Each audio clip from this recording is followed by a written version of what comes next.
Olá, amores e amoras, tudo bem com vocês? Então vamos começar mais uma aulinha, hoje com um tema master importante, né? Independente se você vai trabalhar na área de RH, se você é gestor, se você é empregado, não interessa, né? Ética e tratamento justo é bom e todo mundo gosta, né? Então esse é o tema da nossa aula, é o capítulo 12 do livro de Administração de Recursos Humanos, do autor Gary Dessler, se não me engano é assim que fala. E é um tema que eu adoro, né? Gosto mais de tratar pessoalmente, porque é um tema que gera muito debate, muita reflexão, mas eu vou tentar aqui à distância, né?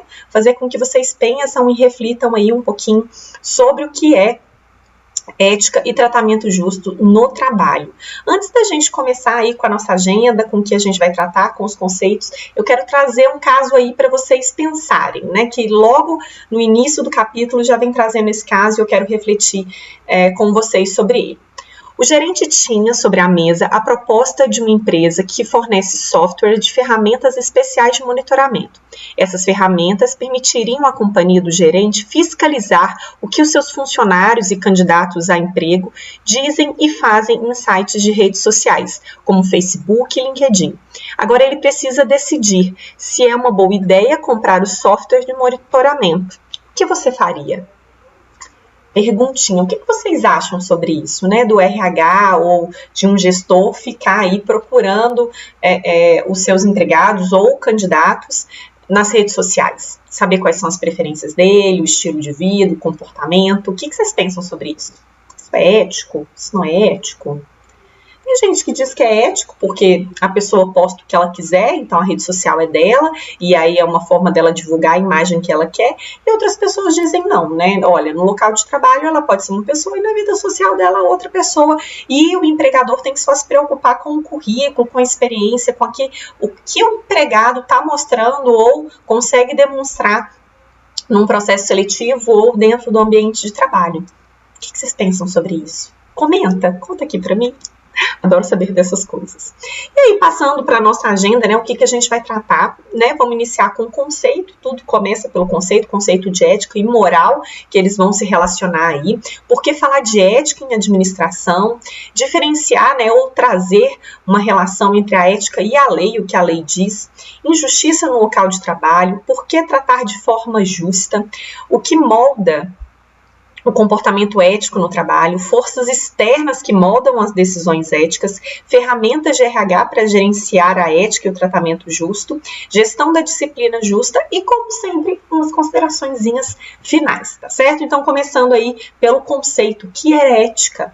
Ética, então, é o conjunto de princípios de conduta que regem um indivíduo ou um grupo, ou seja, são os princípios que as pessoas tomam como base para decidir que tipo de atitude terão sobre determinado assunto. Mas é qualquer tipo de conduta?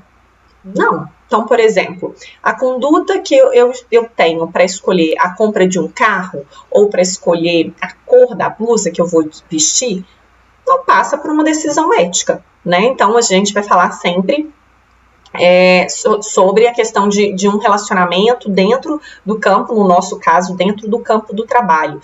E essa ética vai estar sendo regida por uma moralidade, né? Que a moralidade vai ser o conjunto de padrões de comportamentos aceitos pela sociedade, envolvendo questões básicas do que é certo e errado, como roubo, assassinato, ou modo de tratar as pessoas. Então aí a gente vai perceber que a pessoa, né, ela vai trazer a sua moralidade, ela vai trazer com ela, né, o que ela acredita certo e errado, e aí vai depender de cultura, vai depender da criação, né, família, relacionamentos, escola, e isso vai influenciar sim, vai impactar o trabalho dela e a relação dela dentro de um trabalho.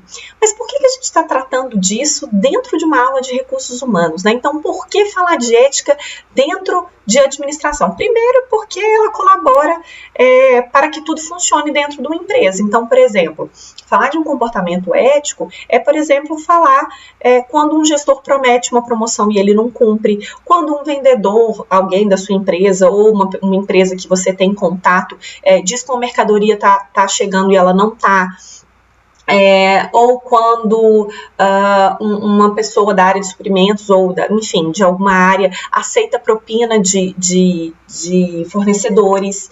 Tudo isso é ética, né? E tudo isso influencia a forma como a gente vai trabalhar. Outro ponto importante de por que falar de ética dentro da administração é porque as decisões da gestão de pessoas normalmente estão carregadas por consequências éticas.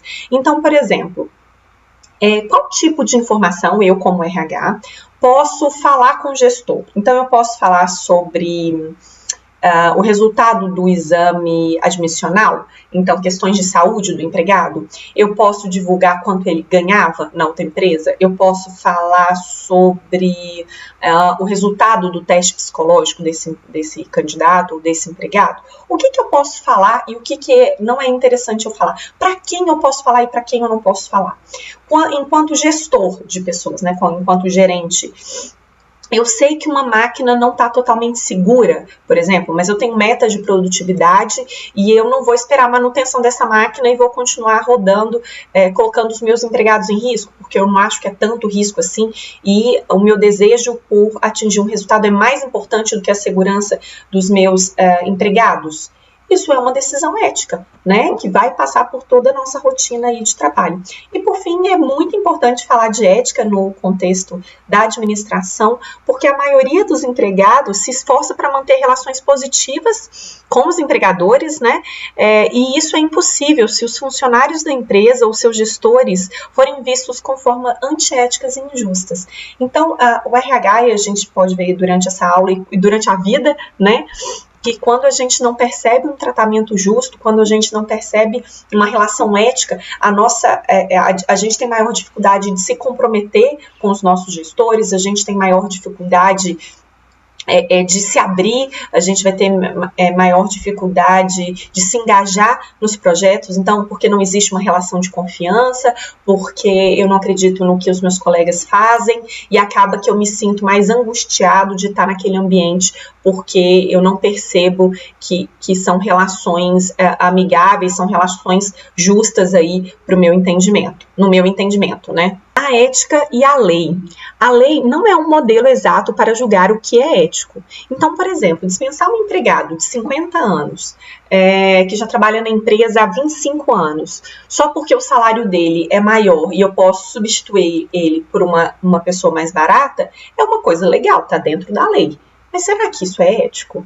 Eu sempre faço essa pergunta quando eu estou em aula, eu pergunto para vocês falam, Ju, lei de mercado, né, produtividade, se eu consigo uma pessoa mais nova, mais barata, que vai produzir a mesma coisa, por que eu vou pagar mais caro?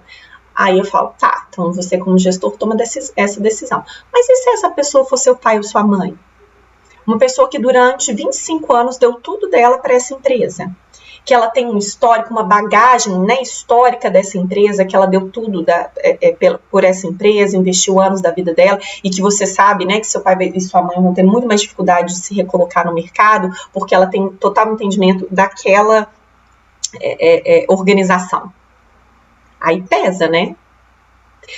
Outra coisa que a gente vê muito é que muitas empresas, elas, principalmente as que têm muito foco no resultado, elas estão muito preocupadas com a legalidade daqueles processos, para não tomar um processo, né, judicialmente, ser processado, enfim, mas elas poucas vezes refletem se aquele comportamento é ético ou não.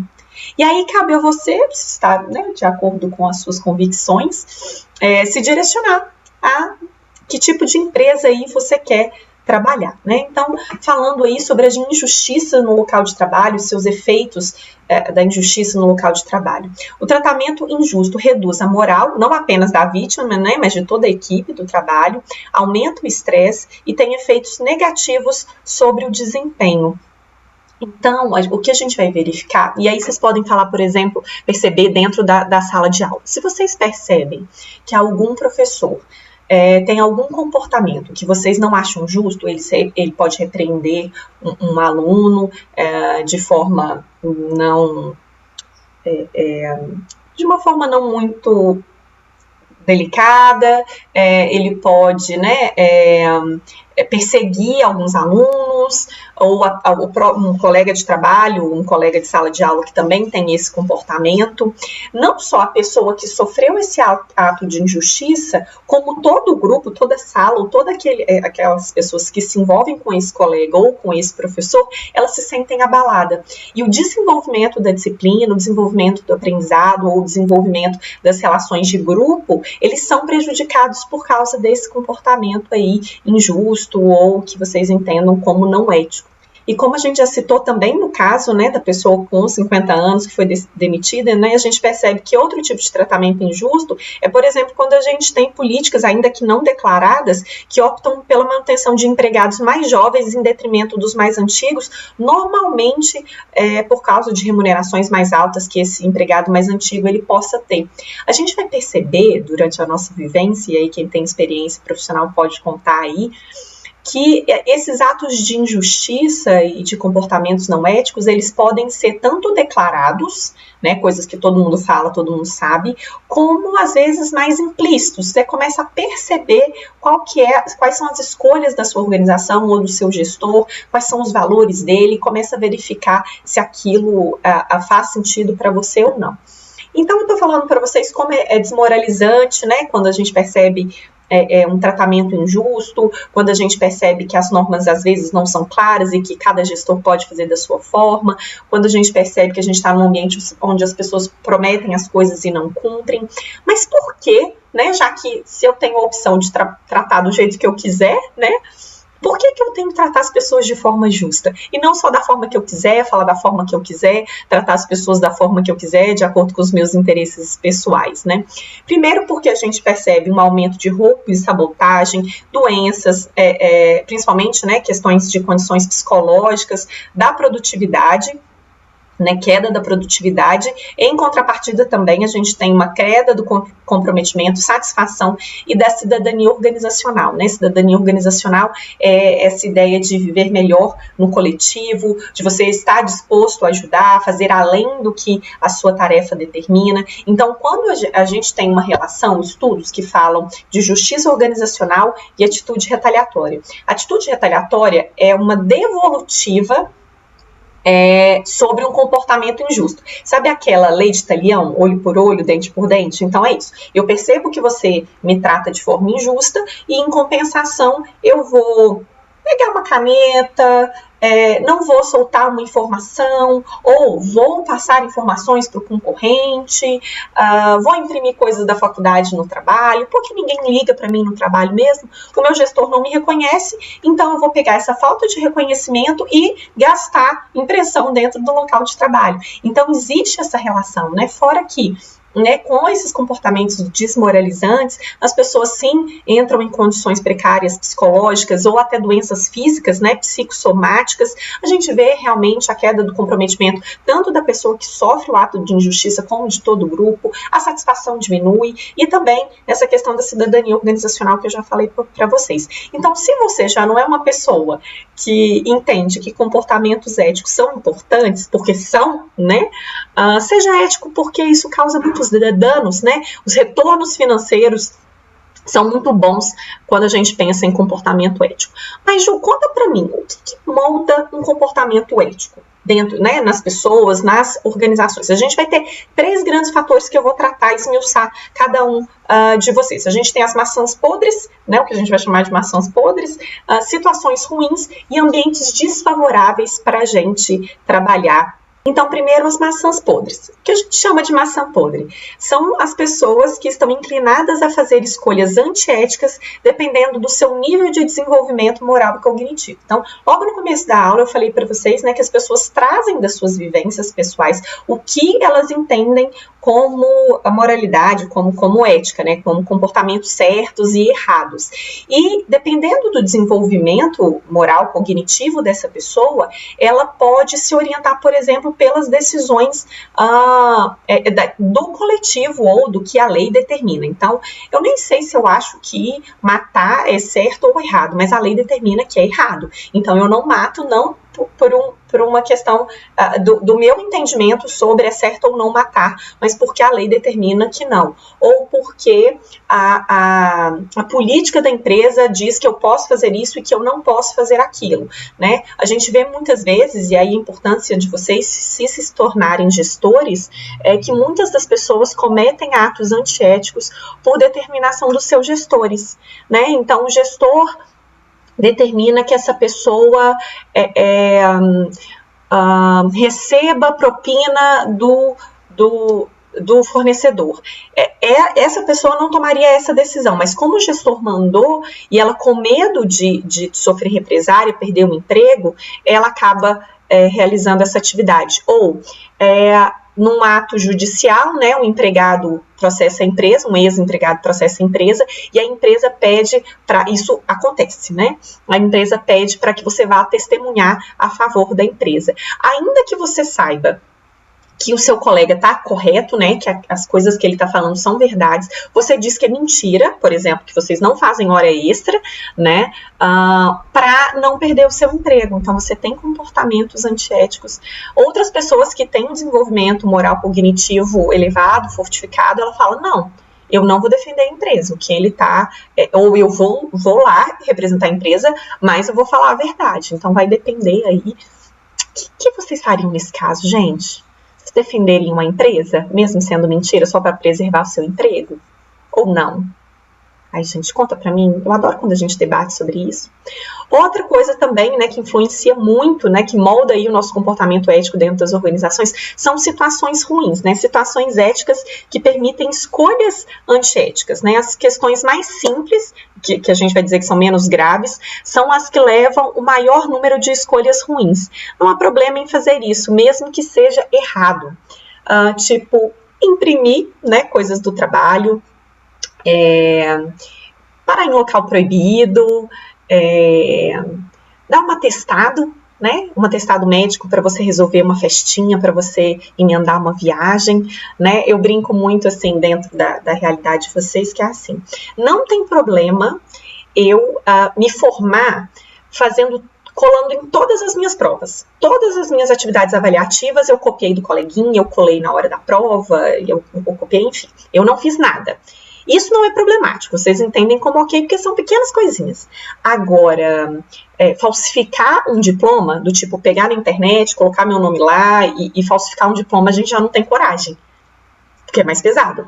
Não tem problema eu não merecer aquele diploma, eu não realizar ações que realmente promovam que eu receba esse diploma. Agora, realmente falsificar, já que eu não estou aprendendo nada mesmo, já que eu não estou me dedicando a essa faculdade, deixa eu já pegar um papel e colocar um diploma. Aí eu já não faço, porque as consequências são mais graves, não é assim? Não. Um colega meu que falou isso, que já viveu alguma coisa nesse sentido, não, pensa aí com a tia, depois vocês contam para mim tudo. E ambientes desfavoráveis também favorecem muito o comportamento antiético, né? Os fatores externos que moldam as escolhas éticas. Empresas que colocam em prática uma forte cultura ética, em que se comunica claramente o alcance de um comportamento aceitável e inaceitável, está associada a menos decisões antiéticas no trabalho. Então, assim, é muito importante você como gestor, você como CEO, você como uma pessoa de influência estratégica dentro da organização, deixar muito claro o que é certo e errado. Então, quando você, gestor, pede para um empregado seu mentir dentro de uma ação judicial, o que esse empregado pode esperar de você? Né? Ou, ao contrário, quando você coloca muito claro, fala, olha, gente, pode ir lá representar a empresa e fala a verdade, fala o que acontece e fala o que não acontece. Ou não, ninguém precisa ir da nossa empresa representar, porque eu sei que se vocês forem, vocês vão precisar falar a verdade, vocês, né, têm o direito de falar a verdade, devem falar a verdade, e isso vai nos prejudicar. Então, são ações que a empresa vai colocar, políticas, quando a gente tem um manual de conduta, muitas organizações, logo na entrada do empregado, tem esse manual de conduta, não burlar ponto, né? Muitas empresas deixam, né, o ponto de entrada e saída, escreve qualquer coisa, sendo que não é a verdade, né? ou que permite que você receba um valor de fornecedor, né? Esse é um caso muito comum, onde muitas empresas que buscam pela ética, elas colocam exatamente o que você pode receber. Então, você pode sim receber uma caneta do fornecedor, mas você não pode receber um jantar, uma viagem, um carro, né? Então você pode até um valor de R$10 receber um brindezinho, porque não é isso que vai escolher você se vincular a um fornecedor e não a outro. Então a organização, ela coloca aí o que ela acredita correto e não correto. E aí, falando dessas forças externas aí, o que dentro das forças externas das ações das organizações, o que pode ser feito para a gente ter um ambiente mais ou menos ético? Então, o primeiro deles é a cultura da organização. A gente já estudou cultura, né? Então vocês estão bem afiadinhos aí com relação aos valores, aos artefatos visuais e a forma de comunicação, da relação das pessoas, o que é valorado ou não. Então, quando a ética não é uma coisa falada, não é uma coisa valorada, a gente vê que isso é bem problemático para os resultados, né? Então, o primeiro deles é a cultura, né? Os empregados recebem sinais do que é ou não aceitável a partir do comportamento do gestor. Então, se a gente tem essas questões intangíveis, simbólicas, o empregado, sim, ele percebe ao longo do dia a dia dele, a partir das ações do gestor dele, que é a referência dele de trabalho, o que esse gestor considera certo ou errado.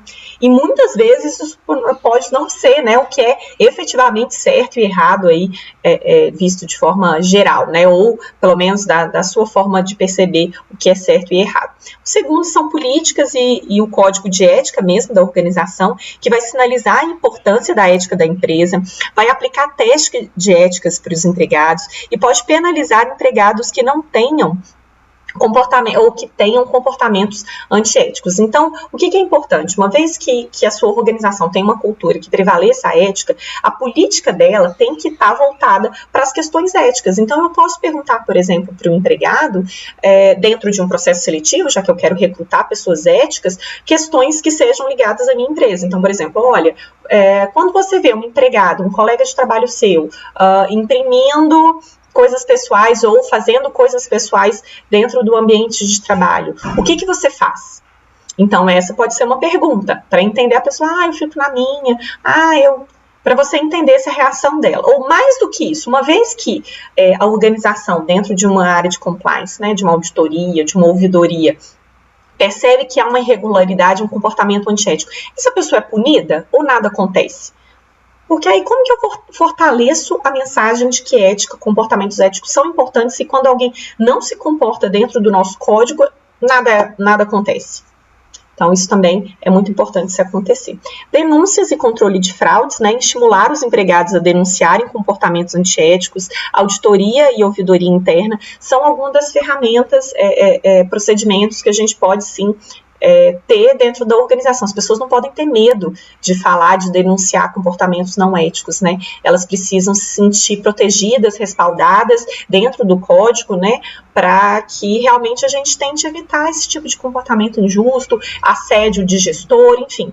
Quando a gente percebe, e isso é muito triste, eu já infelizmente vivenciei uma situação dessa, onde houve um caso grave de assédio sexual, né? Todas as pessoas sabiam que aquilo existia, e quem foi demitido foi o que a gente considera vítima. Vítima, eu não quero vitimizar a pessoa, né? Vítima é a questão legal, né? Dentro da lei, a gente coloca essa pessoa que sofreu o ato como vítima, tá? Então, isso também é importante a gente colocar.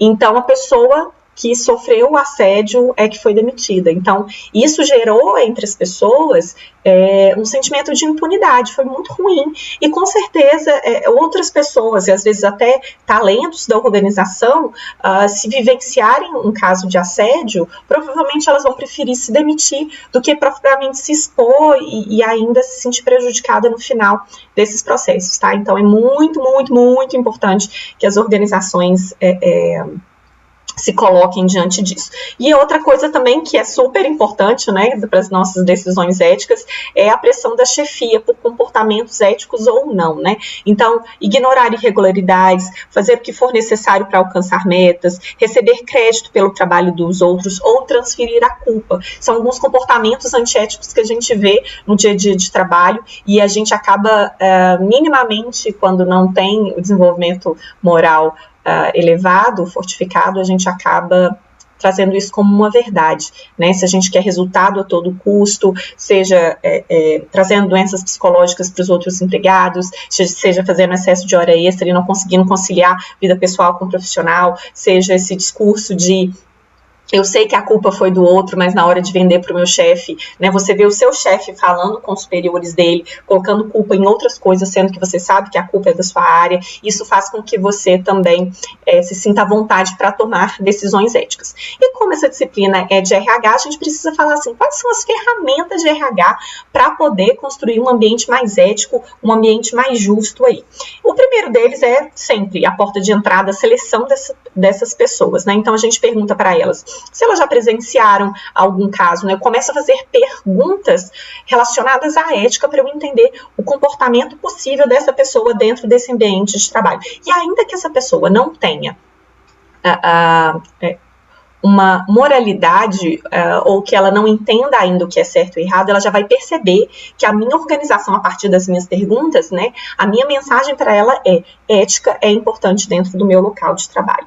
Outra coisa que é também super fundamental para a gente fortalecer a questão do tratamento justo, ético, é sempre ter treinamento sobre o tema, ou sempre introduzir essa pergunta, ou iniciar os nossos discursos com perguntas e apresentações sobre a importância da ética dentro de todas as relações do nosso ambiente de trabalho, seja na hora de proteger o empregado e mandar parar uma linha de produção porque a máquina não passou pela revisão de segurança, seja penalizar pessoas que não têm comportamento éticos e colocar isso como exemplo, não expondo a pessoa, mas sim colocando situações, né, vivências da empresa sem citar nomes, falando quais são as consequências dos comportamentos não éticos. Então isso é importante colocar. Dentro da avaliação de desempenho, gente, tem que ter questões éticas. Então uma coisa que, por exemplo, a gente vê muito dentro da indústria, principalmente, quando tem acidente no trabalho, o gestor perde os bônus deles. Então, o que essa empresa está falando? Olha, produtividade não é a todo custo. Então, esse gestor, muitas vezes, né, ele vai se preocupar com a segurança do trabalhador dele, não porque efetivamente ele acredita naquilo, que ele se importe com a vida dos empregados. Pode ser que isso seja verdade, mas se não for a verdade, ele sabe que se tiver um acidente de trabalho, e principalmente se ocorrer morte, ele não recebe nenhum bônus e a avaliação dele é zero. Isso vai impactar em promoções, em rentabilidade, enfim, várias coisas. Então, é muito importante ter itens que contemplem éticas e tratamento justo dentro do local de trabalho. Outra forma é a remuneração, né? O RH precisa remunerar de forma justa. Eu preciso dar o exemplo. Quem faz mais ganha mais, ou atividades e cargos mais complexos ganham mais, porque as pessoas precisam perceber dentro das próprias sub-áreas dentro de RH que existe um tratamento justo aí nesse processo, né, em que não é a pessoa que puxa mais saco, a pessoa que ganha mais, mas sim que existe uma lógica clara, uma política clara de remuneração para que as pessoas acreditem que o RH trabalha também de forma justa. Outra coisa, a ação super importante do RH, que a gente já começou a aula falando sobre isso, é a privacidade dos dados do empregado, né? Ou questões pessoais que apareçam. Às vezes o empregado pede um atestado por uma questão psicológica, mas ele não quer expor isso da vida dele, e aí ele fala que está se afastando por qualquer outra doença. Não cabe ao RH expor isso para a organização, né? Ou, às vezes, um candidato que faz um processo seletivo e dentro de um teste psicológico sai alguma questão mais delicada, não cabe ao RH expor isso, se não for para o gestor imediato e com um objetivo muito específico. Então, o RH precisa, sim, cuidar da privacidade dos empregados. E, por fim, a questão mais polêmica de todas, né, que é uma questão que cada vez mais se reacende nas organizações, é a questão do monitoramento. O que eu devo monitorar ou não do meu empregado? Eu posso olhar o e-mail dele? Eu posso olhar quais sites ele acessa? Eu posso vigiar ele com câmeras? Algumas pessoas vão falar assim, Ju, no ambiente de trabalho, o que ele está fazendo é para minha empresa, então eu posso ver tudo que ele está fazendo, porque olha o risco. Se ele comete alguma ação ilegal ou antiética, quem vai responder é a empresa. Então, por que eu não posso acessar o e-mail do meu empregado? Se ele pode estar passando as informações da minha empresa para outras pessoas, eu preciso pensar sobre isso.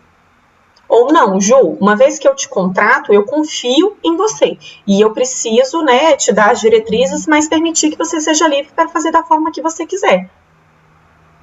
E aí? De qual decisão tomar? Eu começar a preocupar com o estilo de vida do empregado. Se ele bebe muito nos finais de semana, se ele se relaciona com pessoas que a empresa não quer associar à imagem da organização. A gente faz muitas discussões disso em congresso, né, que principalmente os gestores, né, as pessoas do topo aí da pirâmide, como a imagem dessa pessoa está relacionada à imagem da organização, né? E a gente vê vários casos nos jornais de, por exemplo, olha, um funcionário da Burger King teve uma ação no Facebook racista, antiética, tá? E o Burger King demitiu essa pessoa e colocou uma nota dizendo que demitiu. A pessoa fez isso no campo privado dela. E só que como a notícia saiu, né, funcionária da Burger King, né, para tentar uma represária com essa pessoa que cometeu esse ato hoje ilegal, né, graças a Deus, a organização resolveu demitir essa pessoa. E aí? Pode? Não pode?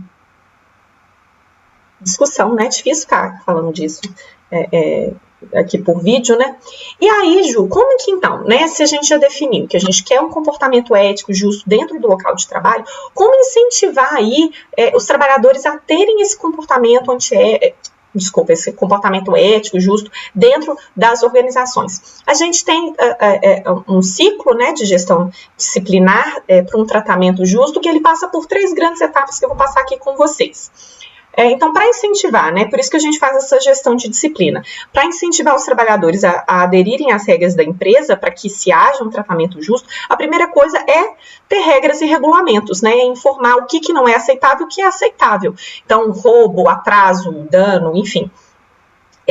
Entregar logo nos primeiros dias do empregado. Então, a primeira coisa para a pessoa se orientar, né, para a gente ter uma gestão de disciplina e tratamento justo, é a gente dizer para as pessoas que estão entrando na nossa organização o que a gente considera certo e errado, né? O que a organização, como a organização se pauta e quais são as implicações de cada uma dessas ações. As mais gerais, claro que não tem como a gente saber de tudo, né? Mas quais são as implicações mais gerais.